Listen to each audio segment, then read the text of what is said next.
नमस्कार दोस्तों, बहुत बहुत स्वागत है आप सबका एक बार फिर से हमारे YouTube चैनल एस्ट्रो नॉलेज में। दोस्तों, पिछले 7-8 दिनों से मैं कोई वीडियो नहीं बना पा रहा था क्योंकि मुझे स्वास्थ्य की कुछ परेशानियां थी और अभी मैं काफी हद तक बेहतर हूं और इस वजह से मैं एक बार फिर से आप सभी के लिए वीडियो लेकर के, कुंडली विश्लेषण का वीडियो लेकर के आप सबों के समक्ष हाजिर हुआ हूं। दोस्तों, आज हम इस वीडियो में एक 19 वर्ष युवक की कुंडली का विश्लेषण करने जा रहे हैं जिन्होंने अपने बर्थ डिटेल्स मेरे साथ शेयर किए हैं और एस्ट्रोलॉजी के माध्यम से ये अपने जीवन से जुड़े हुए कुछ प्रश्नों के उत्तर जानना चाहते हैं और साथ ही साथ चाहते हैं कि मैं इनकी कुंडली का पूर्ण विश्लेषण करूं। इस वीडियो को शुरू करने से पहले हर बार की तरह आप सबसे निवेदन है, यदि अभी तक आपने हमारे YouTube चैनल एस्ट्रो नॉलेज को सब्सक्राइब नहीं किया है तो आप इसे सब्सक्राइब कर दें और बेल आइकन को दबाना ना भूलें। साथ ही साथ दोस्तों, यदि आप सब भी इसी प्रकार अपनी कुंडली का विश्लेषण करवाना चाहते हैं या फिर मुझसे संपर्क करना चाहते हैं तो स्क्रीन के ऊपर फ्लैश हो रहे व्हाट्सएप नंबर के ऊपर आप मुझसे संपर्क कर सकते हैं और ज्यादा जानकारी के लिए आप नीचे डिस्क्रिप्शन बॉक्स को भी चेक कर सकते हैं। वापस आते इस विश्लेषण के वीडियो के ऊपर, सबसे पहले मैं आप सबों के समक्ष इनके जन्म तारीख को रख देता हूं, इनके बर्थ डिटेल्स को रख देता हूं। 9 अगस्त 2001 को इनका जन्म हुआ है। जन्म का समय है शाम के 4 बजे और जन्म का स्थान है गुजरात।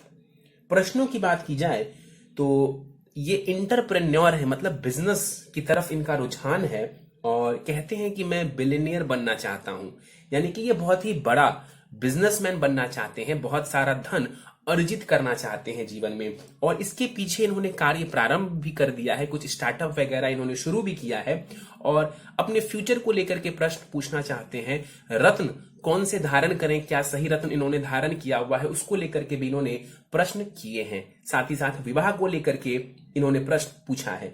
इनके प्रश्नों पर हम जाएंगे आखिर में, लेकिन सबसे पहले इनकी लग्न कुंडली को देख लेते हैं जो कि हमारे समक्ष है। और इनकी लग्न कुंडली प्रारंभ होती है दोस्तों 9 नंबर से। 9 नंबर यानी कि धनु लग्न की कुंडली बन जाती है और चंद्रमा को देखें तो वो मीन राशि में जाकर के विराजमान है, यानी इस जातक की कुंडली बनती है यहां पर धनु लग्न और मीन राशि की। धनु लग्न यानी कि अग्नि तत्व वाला लग्न बन रहा है, गुरु बृहस्पति का लग्न है। वहीं राशि की बात करें तो राशि मीन है, यानी कि जल तत्व प्रधान। तो ऐसे जातकों के स्वभाव में दोनों ही चीजों का मिश्रण देखने को मिलेगा। अग्नि तत्व वाला प्रभाव भी देखने को मिलेगा और जल तत्व वाला प्रभाव भी देखने को मिलेगा। ध्यान देने वाली बात यह है कि लग्न के स्वामी ग्रह बनते हैं गुरु और राशि के भी स्वामी ग्रह बनते हैं गुरु। तो गुरु प्रधान हो गए इस कुंडली में, इनके विचार में और कहीं ना कहीं इनके स्वभाव में गुरु की प्रधानता देखी जाएगी।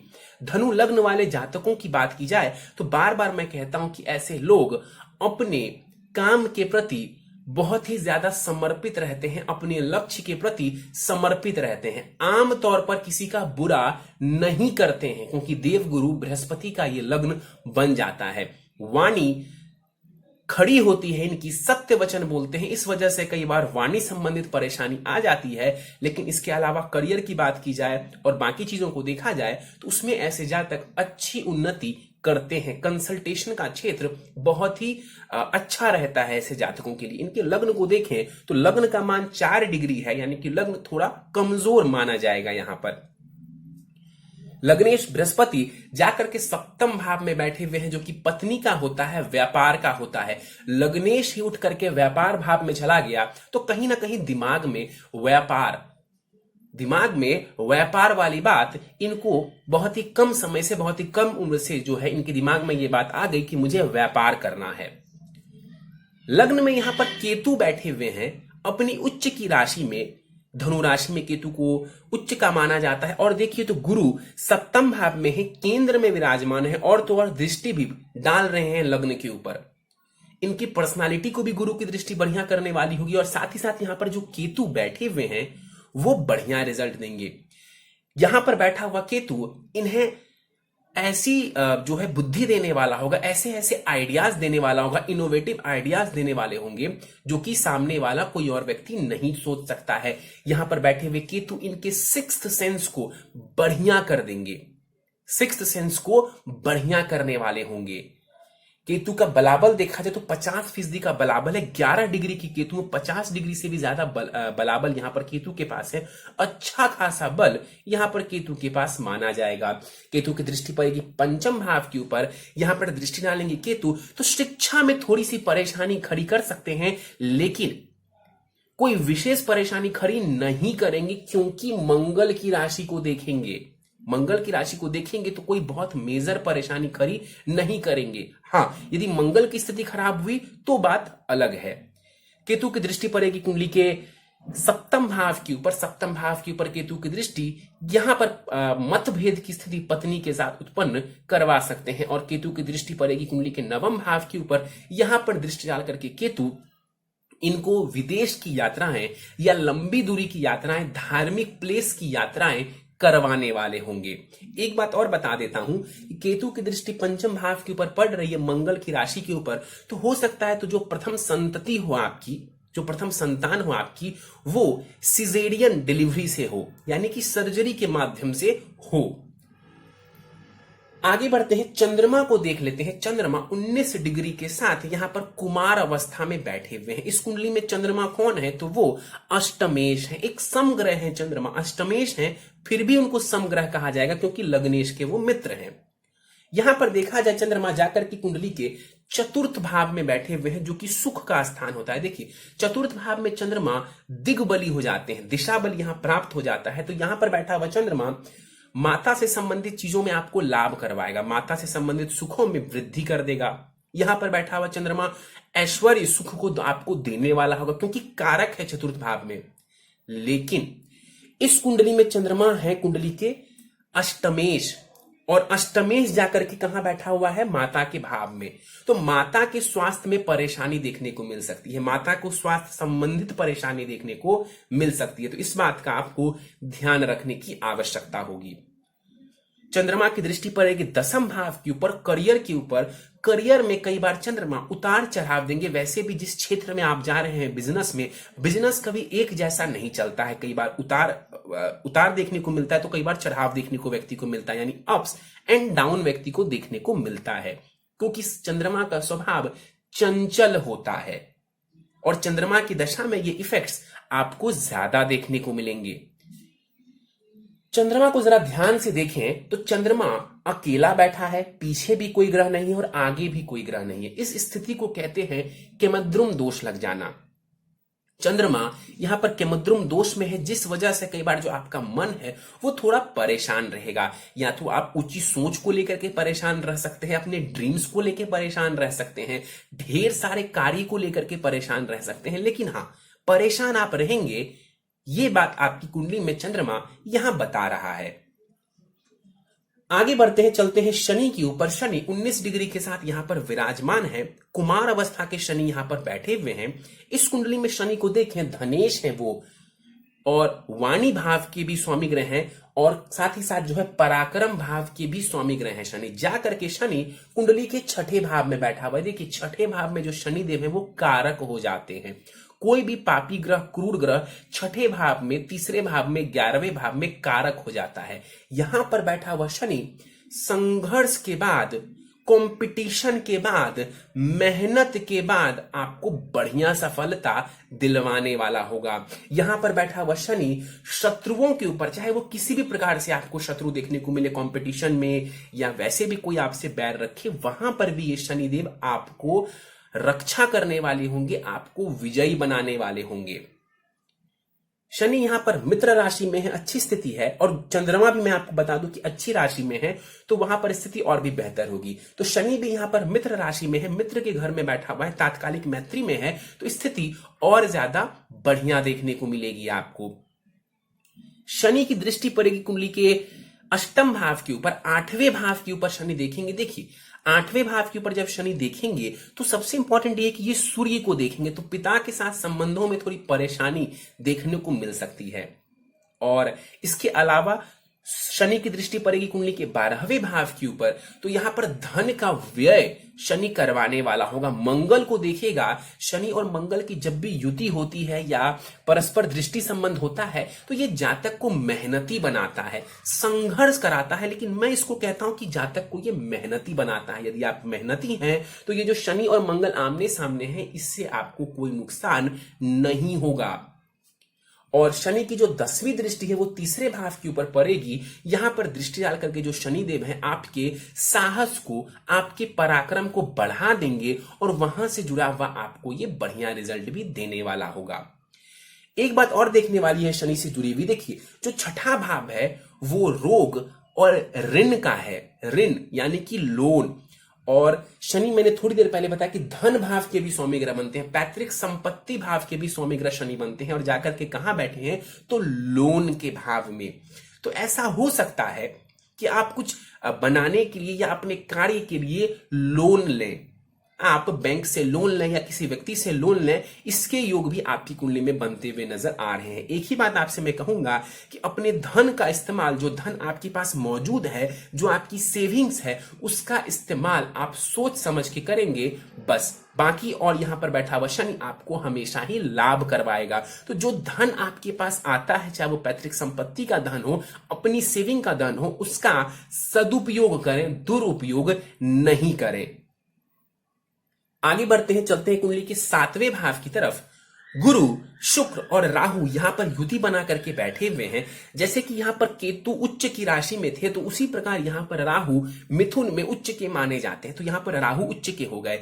लेकिन एक बात आपको बता दूं कि गुरु और राहु की जो युति है, इसे अच्छा नहीं माना जाता है। इसे हम चांडाल दोष का नाम देते हैं। गुरु राहु चांडाल दोष का हम इसे नाम देते हैं। तो यहां पर चांडाल दोष बन रहा है, इस वजह से वैवाहिक जीवन में आपको परेशानी दिखने को मिलेगी। बिजनेस में कोई खास परेशानी हो इसके चांसेस नजर नहीं आ रहे हैं, लेकिन हाँ, वैवाहिक जीवन में थोड़ी परेशानी होगी इसके चांसेस नजर आ रहे हैं। वैसे भी राहु सप्तम भाव में बैठता है, तो एक्स्ट्रा मैरिटल अफेयर्स या वैवाहिक जीवन में कोई ना कोई परेशानी ये खड़ी कर देते हैं। एक बात और देखिए आप, शुक्र और राहु की भी युति हो रही है। शुक्र और राहु की युति कहीं ना कहीं व्यक्ति के चरित्र को भी कई बार कमजोर करने का कार्य करती है, और विवाह भाव में ही राहु और शुक्र की युति हुई है, तो ये एक्स्ट्रा मैरिटल अफेयर्स की स्थिति को भी दर्शा रहा है। और कहने का मतलब है ओवरऑल कि वैवाहिक जीवन में थोड़ी परेशानी ये आपको खड़ी कर सकते हैं। यहां पर देखा जाए, गुरु की बात कर लेते हैं। व्यापार के लिए गुरु का सप्तम में बैठना बढ़िया माना जाएगा। व्यापार की स्थिति को ये और बढ़िया करने वाले होंगे। गुरु की दृष्टि पड़ेगी लाभ स्थान के ऊपर, ये आपको व्यापार से खूब सारा धन लाभ देने वाले होंगे। गुरु की दृष्टि लग्न के ऊपर पड़ेगी, व्यक्तित्व को, आपकी सोच को आप बढ़िया करने वाले होंगे। जीवन में आपको मान सम्मान की प्राप्ति देने वाले होंगे। गुरु की दृष्टि पड़ेगी तीसरे भाव के ऊपर, यहां पर दृष्टि डाल करके गुरु छोटी मोटी यात्राएं आपको करवा सकते हैं और आपके साहस पराक्रम को यह बढ़ाने वाला होगा। बलाबल गुरु के पास बढ़िया है, 11 डिग्री का गुरु है, इसके पास बल 50% से भी ज्यादा होगा। वैसे यहां पर गुरु कुमार अवस्था के माने जाएंगे। राहु 11 डिग्री के साथ यहां पर बैठे हुए हैं, और विवाह में ये राहु थोड़ी परेशानी जरूर खड़ी करेंगे, खास करके एक्स्ट्रा मैरिटल अफेयर्स के योग देखने को मिल रहे हैं यहां पर, उससे थोड़ी परेशानी देखने को मिल सकती है। लेकिन बिजनेस में यहां पर बैठा हुआ राहु आपको लाभ करवाएगा। आंख बंद करके किसी के ऊपर आप भरोसा ना करें। यदि कभी आप लाइफ में पार्टनरशिप वगैरह करते हैं या कुछ भी करते हैं बिजनेस में, तो आंख बंद करके सामने वाले के ऊपर भरोसा नहीं करें, क्योंकि यहां पर राहु गुरु का चांडाल दोष बन रहा है, तो आपके साथ धोखा हो सकता है। राहु की दृष्टि पड़ेगी लाभ स्थान के ऊपर। राहु भी बिजनेस से आपको लाभ करवाने वाला होगा और बहुत ज्यादा लाभ करवाने वाला होगा। लग्न के ऊपर राहु की दृष्टि पड़ेगी, ये भी आपको टेक्निकल क्षेत्रों में सफलता दिलवाने वाली होगी। दिमाग में नए नए आइडियाज को ये देने वाला होगा, और थोड़ा ये कंफ्यूजन आपको दे सकता है। यदि राहु की दशा चलती है उस दौरान थोड़े कंफ्यूज आप रह सकते हैं, और वैसे भी आपका चंद्रमा के मध्यम में है, तो थोड़ा कंफ्यूजन वाला स्टेट देखने को मिल सकता है। इसकी दशा में राहु की दृष्टि तीसरे भाव के ऊपर पड़ेगी, ये भी आपको रिस्क लेने वाला बनाएगा, मतलब आपको रिस्क टेकिंग बनाएगा। बड़े से बड़ा काम करने की हिम्मत आपके अंदर जगाएगा राहु। शुक्र को देख लेते हैं। 15 डिग्री का शुक्र है, युवावस्था का शुक्र है, बलाबल बहुत अच्छा है शुक्र के पास। और शुक्र को देखा जाए इस कुंडली में, तो वो षष्ठेश है और वो लाभेश है। इस कुंडली में जो शुक्र देव है वो मारक ग्रह है। गुरु के लग्न की ये कुंडली बन जाती है, गुरुदेव के लग्न की कुंडली बनती है और शुक्र को उन्होंने बढ़िया स्थान नहीं दिया है। मारक ग्रह है इस कुंडली में, शुक्र कारक नहीं है। शुक्र को देखें तो जॉब भाव, ऋण भाव, रोग भाव के स्वामी ग्रह बनते हैं, जाकर के सप्तम भाव में यहां पर बैठे हुए हैं। देखिए जॉब से भी यहां पर शुक्र आपको लाभ करवाएगा। और देखिए लाभेश है शुक्र, जाकर के बिजनेस भाव में बैठे हुए हैं, तो बिजनेस से भी यहां पर बैठा हुआ शुक्र लाभ करवाएगा, इसमें कहीं कोई दो राय नहीं है। यहां पर बैठा हुआ शुक्र लव मैरिज के योग बना देगा। वैसे भी राहु सप्तम भाव में है, तो लव मैरिज के योग तो यहां पर निश्चित रूप से नजर आ रहे हैं। आप अपनी मर्जी से विवाह करेंगे और बहुत हद तक संभव है कि आप जो है ट्रेडिशनल मैरिज ना भी करें, अपनी मर्जी से जैसा आपका मन करेगा, चाहे इंटरकास्ट हो, इंटर रिलीजन हो, जैसा भी हो मैरिज, वो आप अपनी मर्जी से करने वाले होंगे। शुक्र यहां पर बैठ करके लग्न को देखेंगे, ये भी आपके व्यक्तित्व को बढ़िया बनाएगा। स्वास्थ्य का आपको ध्यान रखना है। शुक्र की दशांत दशा चलती है, उस दौरान स्वास्थ्य का ध्यान रखेंगे, क्योंकि इस कुंडली में जो शुक्र है वो मारक ग्रह है। और बिजनेस के लिए यहां पर शुक्र का बैठना बढ़िया है। लाभेश है, बिजनेस भाव में, व्यापार भाव में बैठे हुए हैं, तो अपनी दशा में ये बिजनेस से संबंधित आपको लाभ करवाने वाले होंगे, इसमें कहीं कोई परेशानी नहीं है। आगे बढ़ते हैं, कुंडली के अष्टम भाव को देखते हैं। सूर्य और बुध की युति अष्टम भाव में हो रही है। वैसे सूर्य और बुध की युति को हम बुधादित्य योग का नाम देते हैं। यहां पर अष्टम भाव में ये बन रहा है, और अष्टम भाव जो है वो रिसर्च का होता है। अष्टम भाव होता है ससुराल का। अष्टम भाव जो होता है कहीं ना कहीं तंत्र मंत्र के लिए भी हम देखते हैं, और अष्टम भाव जो है इनोवेटिव आइडियाज को देने वाला होता है। नए नए आइडियाज को, नई चीजें जो कि दुनिया के सामने अभी तक नहीं आई है, उसके बारे में भी कुंडली का अष्टम भाव बताता है। तो यहां पर सूर्य और बुध का बैठना इन चीजों में, इनोवेटिव आइडियाज के लिए बढ़िया है। जिस क्षेत्र में आप काम कर रहे हैं उसके लिए बढ़िया है। साइंटिस्ट्स के लिए ये बढ़िया है। कुछ लोग जो क्रिएटिव क्षेत्र में हैं उसके लिए भी ये बढ़िया माना जाएगा। सूर्य को देख लें तो सूर्य भाग्येश है। इस कुंडली में भाग्य भाव के स्वामी ग्रह हैं और जाकर के बैठे हुए हैं अष्टम भाव में। सूर्य भाग्येश हैं और 12 घर पीछे जाकर के वो अष्टम भाव में बैठे हुए हैं। इस वजह से कई बार आपका भाग्य आपका साथ नहीं दे पाएगा। तो ये परेशानी आपको हो सकती है कि आपका भाग्य विलंब से आपका साथ दे, या फिर आपको भाग्य संबंधित कोई परेशानी देखने को मिले। इसके साथ ही साथ हायर एजुकेशन भी आपकी प्रभावित होती हुई नजर आ रही है। कारण है उच्च शिक्षा के भाव का जो ग्रह है, स्वामी ग्रह है सूर्य, वो जाकर के कुंडली के अष्टम भाव में बैठा हुआ है। पिता के स्वास्थ्य का ध्यान रखेंगे, पिता के साथ संबंधों को बढ़िया बनाए रखने की आप कोशिश करेंगे, क्योंकि सूर्य के ऊपर शनि की दृष्टि पड़ रही है। ये बात भी मैंने आपको थोड़ी देर पहले बताई थी। 22 डिग्री के सूर्य हैं यहां पर, और सूर्य कुमार अवस्था के यहां पर माने जाएंगे। सूर्य की दृष्टि द्वितीय भाव के ऊपर पड़ेगी। वाणी में ओज देने वाले होंगे, वाणी में तेज देने वाले होंगे सूर्य। तो अपनी वाणी को बढ़िया बनाएं, अपनी वाणी को कहीं ना कहीं ओजमय बनाएं, प्रभावशाली बनाएं। कटु वचन मत बोलें, प्रभावशाली बनाएं अपनी वाणी को, आपको लाभ देखने को मिलेगा। बुध की बात कर लेते हैं। बुध यहां पर 26 डिग्री के साथ बैठे हुए हैं। अस्त के हैं बुध, लेकिन बुध अस्त होने के बावजूद भी काफी हद तक जिस भाव में बैठते हैं वहां के रिजल्ट्स देते हैं।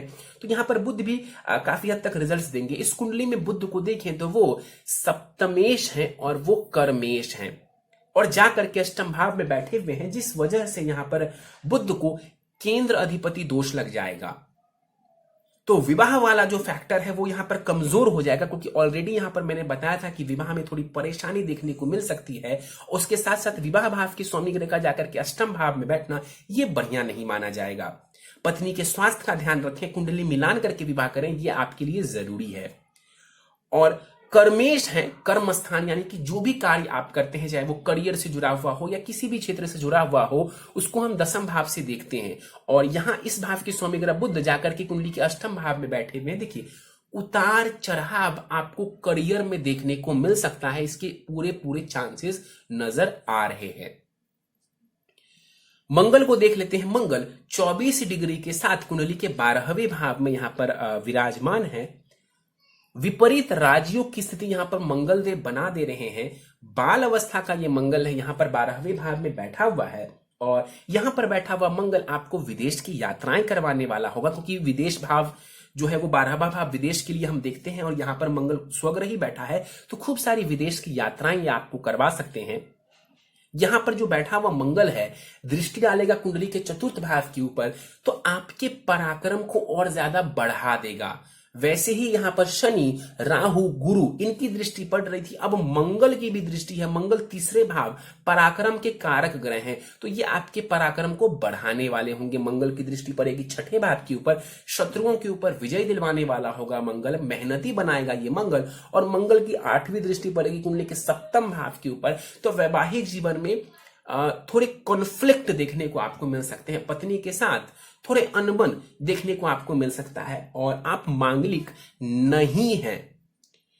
मंगल की प्लेसमेंट को देखते हुए यहां पर एक बात और कही जा सकती है, हो सकता है आप अपनी शिक्षा विदेश में ग्रहण करें, क्योंकि शिक्षा भाव के भी सौम्य ग्रह बनते हैं मंगल। जाकर के विदेश में बैठे हुए तो घर से दूर या विदेश जाकर के भी आप अपनी शिक्षा पूरी कर सकते हैं या शिक्षा प्राप्त कर सकते हैं। कुंडली के सप्तम भाव से जुड़ी हुई एक बात और आपको बताता हूं, ध्यान से देखेंगे तो एक तरफ शनि है, दूसरी तरफ सूर्य है, बीच में आपकी कुंडली का सप्तम भाव, यानी कि कुंडली के सप्तम भाव को पाप कर्तरी दोष लग रहा है। तो विवाह वाला जो फैक्टर है यहां पर थोड़ा कमजोर हो जाता है, और इस वजह से दो सलाह है, कुंडली मिलान करके विवाह करेंगे और बिजनेस में पार्टनरशिप करने से पहले 1000 बार सोचेंगे। यदि पार्टनरशिप करते हैं तो लीगल चीजों का पूर्ण रूप से आपको ध्यान रखने की आवश्यकता है। दशाओं की बात कर लेते हैं। दशा इनकी केतु की चल रही है, फिलहाल केतु की महादशा चल रही है, जो कि 9 जुलाई 2021 तक इनको रहने वाली है। देखिए केतु की दशा जो है आपके लिए बढ़िया है, नए नए आइडियाज इस समय आपके दिमाग में आ रहे होंगे, निश्चित रूप से ऐसे ऐसे आइडियाज आ रहे होंगे जो कि आउट ऑफ द बॉक्स होंगे। Out of the box ideas इस वक्त आपके दिमाग में आ रहे होंगे और उसके ऊपर आप काम करेंगे, आपको अच्छी सफलता देखने को मिल जाएगी। केतु की दशा के बाद आपको शुक्र की महादशा 20 वर्षों के लिए आएगी 2021 में, और इस कुंडली में शुक्र कोई बहुत कारक ग्रह नहीं है, लेकिन व्यापार भाव में बैठा हुआ है, लाभेश है, धन देगा, व्यापार में सफलता दिलवाएगा, इसमें कहीं कोई दो राय नहीं है। स्वास्थ्य का ध्यान रखेंगे शुक्र की दशा में, शुक्र के पास बल बहुत बढ़िया है, तो चिंता करने की कोई जरूरत नहीं है, बस स्वास्थ्य का ध्यान रखेंगे। शुक्र की दशा में आपका करियर बढ़िया रहेगा, धन की स्थिति बेहतर होगी। सीधे इनके प्रश्नों के ऊपर चलते हैं, और इन्होंने बताया कि ये स्टार्टअप जो है स्टार्टअप की तैयारी कर रहे हैं और वो बना रहे हैं, अक्टूबर 2020 यानी इसी महीने ये लॉन्च करने वाले हैं। और कहते हैं कि अभी मैंने 5 स्टार्टअप्स किए हैं अभी तक, और ज्यादातर और सभी में ये सक्सेसफुल रहे हैं, ज्यादातर में नहीं बल्कि सभी में ये सक्सेसफुल रहे हैं। अच्छी बात है। अगले वर्ष जुलाई में कहते हैं कि मुझे यूएस जाना है। देखिए मंगल आपको कई बार विदेश की यात्राएं करवाने वाले होंगे, विदेश जब भी आप जाना चाहेंगे ये बात संभव होगी आपकी कुंडली के अनुसार। प्रश्न है इनका पहला, एक एस्ट्रोलॉजर ने मूंगा उतरवाकर मुझे व्हाइट पुखराज, सफेद पुखराज धारण कराया है, क्या ये सही है या फिर नहीं?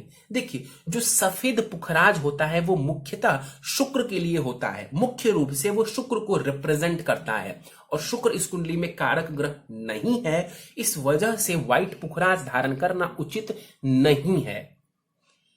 व्हाइट पुखराज धारण करना इस कुंडली के अनुसार उचित नहीं है। शुक्र की दशा में स्वास्थ्य संबंधित परेशानियां ये आपको दे सकता है। इसके अलावा आप ध्यान से देखिए, आपका शुक्र ऑलरेडी 15 डिग्री का है, आपका शुक्र ऑलरेडी 15 डिग्री का है, 100% बलाबल के साथ बैठा हुआ है, युवावस्था का है, ग्लास ऑलरेडी पानी से भरा हुआ है, उसके ऊपर आप और पानी डालेंगे तो उस ग्लास में और ज्यादा पानी नहीं बचने वाला है, वो पानी बाहर गिर जाएगा, वो वेस्ट हो जाएगा। उसी प्रकार आपने जो ये व्हाइट पुखराज धारण किया है ये आपके किसी काम का नहीं है, और आपके लग्न को देखते हुए निश्चित रूप से मैं यही कह सकता हूं कि व्हाइट पुखराज धारण करना उचित नहीं है।